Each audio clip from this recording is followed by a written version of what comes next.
Ka nisɔndiya k'aw kunbɛn sanga ana waati bɛɛ awɔ ka fɔ aw ɲɛna ko aw sigiyɔrɔ bɛnnen don yɔrɔ o yɔrɔ ma an ka foli ani tanuni bɛ aw ye an bɛ Fakan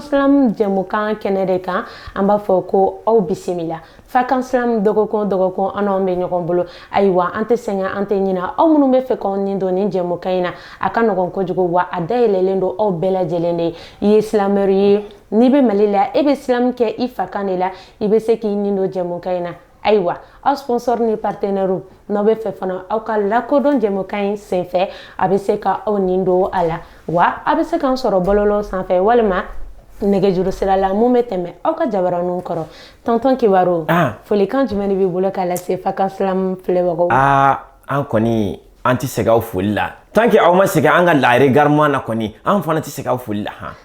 foli belebele a la remarque a bɛ kan ka taa aw bɛɛ ka soda la aw welcome an ka nin jɛmukan in sira araba n b'a f'i ɲɛna an ka faniw kan ka caya maa dɔw b'u ka ciw bila n ko hali dɔw yɛrɛ bɛ bɔ kungo kɔnɔ sisan ka n'u sigi ka Fakan lajɛ kana nin fɔ ne an kɔni an tɛ se k'aw foli la maa kɔni kanuba kɔni i tɛ se k'a sara sɔrɔ wa aw kana ɲinɛ waati dɔw kɛra a b'i n'a fɔ ko ɲɛjuguya a ma ɲi maa ma cɛkɔrɔba dɔ de bɛ yen ko Burulayi ɲɛ tana de ye sogo ye nin kale Ala n'a kira la nka Burulayi ko k'ale tɛ jufa dun dɛ don dɔ la denkundi de kɛra denkundi maaw nana ka n'a dalajɛ ka n'aw sigi Burulayi ko ayi ko sogo bɛ yɔrɔ min fan fɛ k'ale bɛ taa sigi yen nɔ mais ale tun b'a dɔn k'a fɔ ko chrétien denkundi de don Burulayi de ye sogo dun wo ka sogo dun f'a yɛrɛ b'a fɔ ko aw ka misi in kulɔlen don dɛ ko nin ye kungo kɔnɔ misi de ye wa dugu kɔnɔ misi maaw ko a ma ko tiɲɛ yɛrɛ la ko sogo in kɔni kulɔlen don tiɲɛ yɛrɛ la Burulayi de wulila k'a bɛ taa tigɛ ko a nana a ɲɛ bɛ lɛ kunkolo dalen na ko a ɲɛ t'a to Ala n'a kira ma jabaru masa Sumana a ko Sanba na yan dɛ a terikɛ dɔ de Sanba ye Sanba nana a ko Sanba ne ko nin ye wulu de ye wa nin ye mun ye a kɔni nin fɛn haramuyalen bɔlen don dɛ Sanba k'a ma ko ko est ce que lɛ tɛ ko ayi lɛ e ɲɛ b'a lɛ ma yɔrɔ jumɛn de la a fɔ wulu ni wulu tɛ misidennin de don k'a fɔ k'an ye lɛ de dun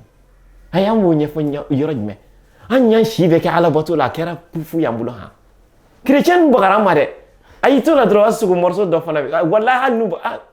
n'i y'a ye min ban ka nin dun i ma fɔlɔ de dun n ye fɔlɔ dun n bɛ filanan fana dafa sa n b'o kɔni dun ka taa ayiwa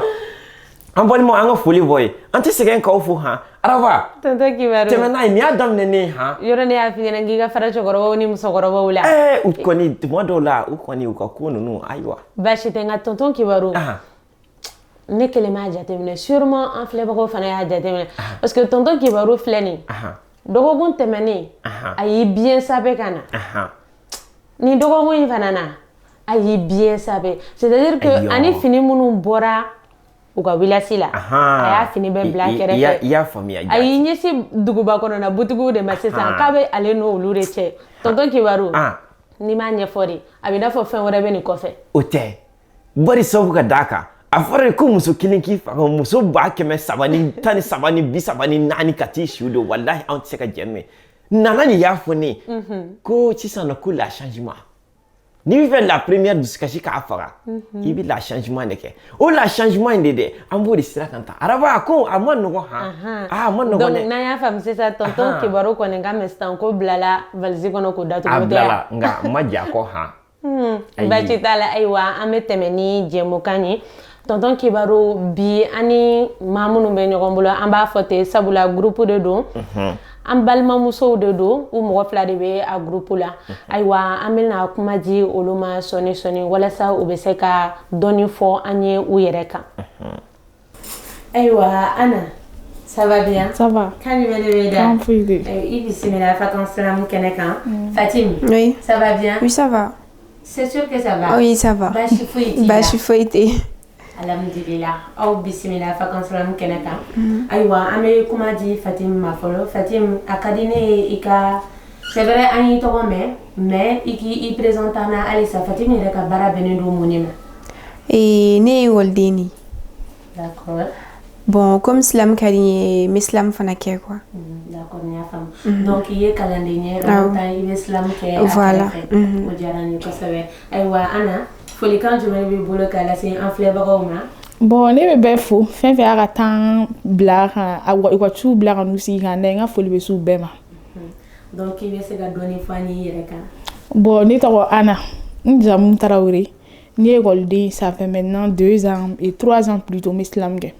Ah, san 3 d'accord o faamuna kosɛbɛ nka e ko k'e ye Tarawele ye. Awɔ. Est ce que an t'i jamu. Ayi an ka to la. N'a falen sa. An ka to la. Fatima an t'a falen yan. an kelen to yen. Bon d'accord premier côté. Sinon ni e kun y'a fɔ dɔrɔn an kun b'a falen. An kun bɛ sɛnɛ ka kɛ jara mondial ye. non an tɛ Tarawele la.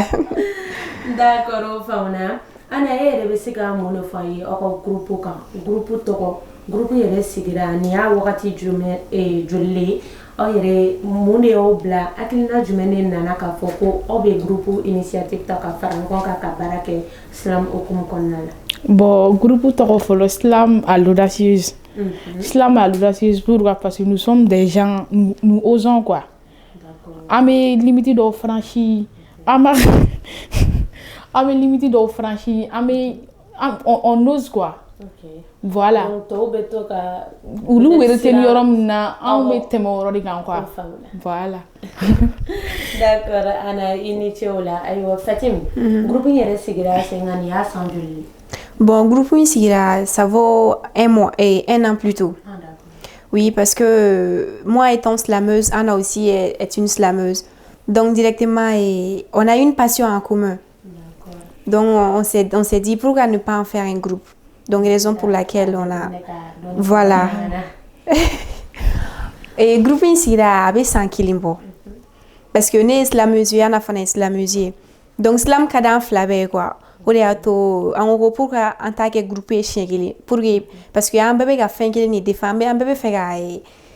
solution de sɔrɔ mɔgɔw ka dusukasi n'u ka fɛnw na pour que ka da di dantanw ma donc o de y'a to an farala ɲɔgɔn kan ka kɛ kelen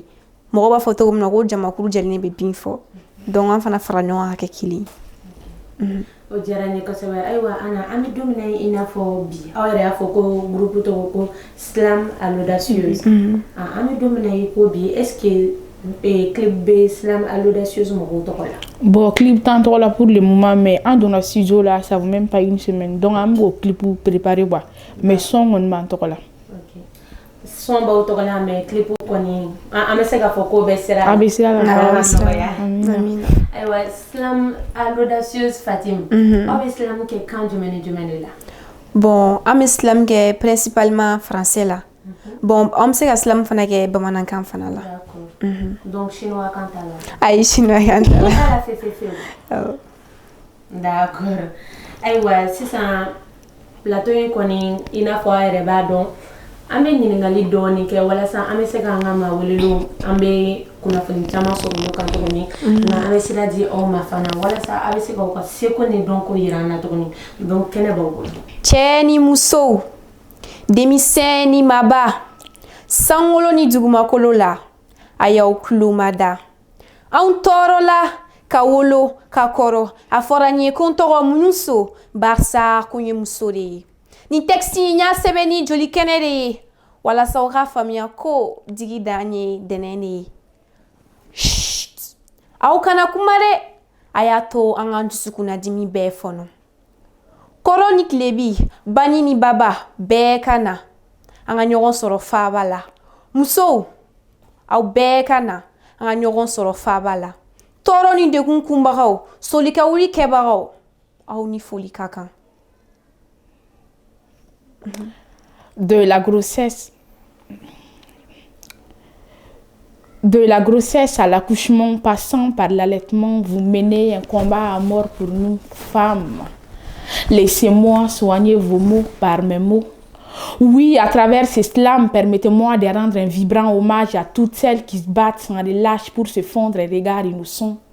Un enfant. À toutes celles qui sont tristes de ne pas pouvoir sentir la vie dans leurs entrailles, à toutes celles qui ont perdu leur combat de 9 mois, à toutes celles qui sentent la douleur de porter la joie durant 9 mois, des ongles dans ses bras et toute une vie dans son cœur.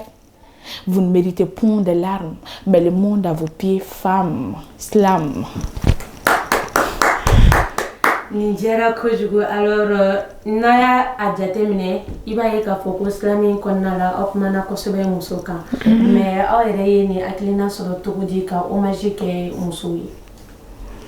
bon an kumana musow kan parce que n'i y'a ta k'a lajɛ muso de bɛ tɔɔrɔ ni degun kun ka caya